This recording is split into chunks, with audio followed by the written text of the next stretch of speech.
to Munchin' Movies, and today we're munching up a TV show, Game of Thrones, Season 7, series premiere. Yeah! So, what do we think about it? What were thoughts? Awesome, but for me personally, I felt like they didn't cover enough ground in this first episode. They left me wanting more! I think they did. Oh, by the way, real quick before we continue, spoiler review, we are going to be reviewing the episode, so if you haven't seen the episode, definitely go and see the episode.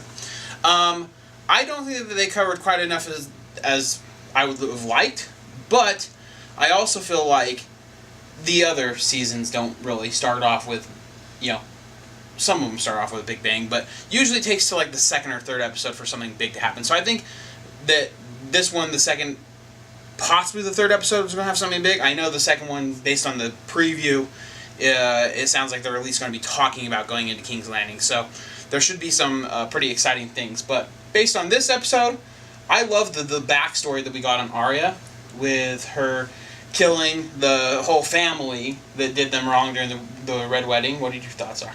That was perfect. I thought it was a perfect way to begin the episode.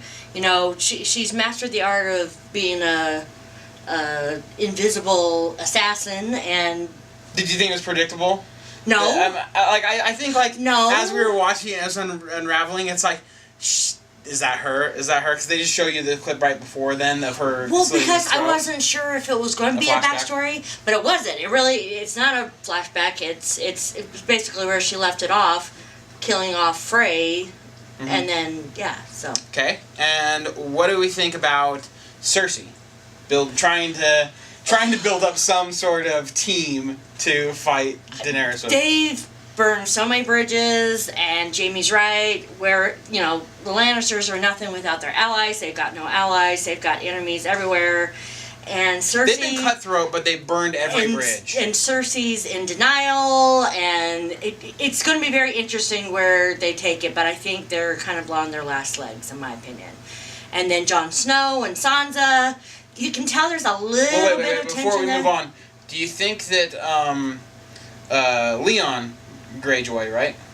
Theon Greyjoy. Do you think he's going to bring back... what do you think he's going to bring to her as a marriage gift, basically? Oh, that wasn't Theon. What's the uncle, whatever his name is.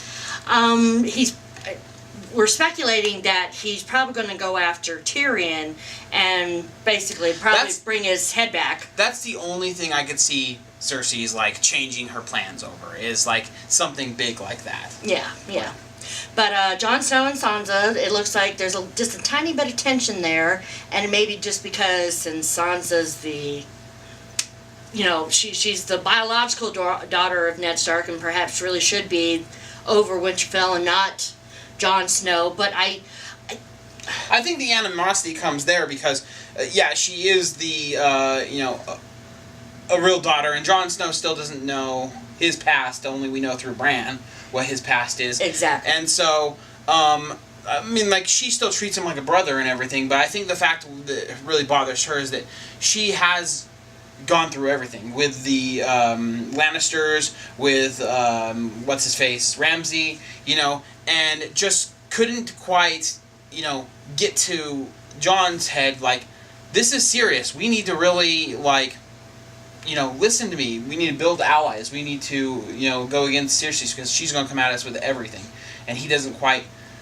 Not that he doesn't understand. He understands, but he has different methods. And that bothers her. And then Littlefinger is also playing both sides. I'm worried about Littlefinger because he's very manipulative. Luckily, Sansa's giving him the cold shoulder. She basically knows the game he's playing. But I'm just afraid that he's going to eventually wear her down. And that's going to come back to bite him in the ass. Just saying. Bran finally makes it to Castle Black, makes it to the wall. Yes! So, yay for that. What else? Going into the restricted area. Sam! I love Sam! So, I think Sam, you didn't get a lot from him, but you did get the little that we got of him. His daily work was almost pukifying, if you have a sensitive stomach, just turn your head. It was funny. I love the quick editing. It was like... Well, it was gross, after a while. I was like, okay, we get it. It was like Edgar Wright, Shaun of the Dead editing, these quick cuts, and I thought that was fun, but from a filmmaking standpoint.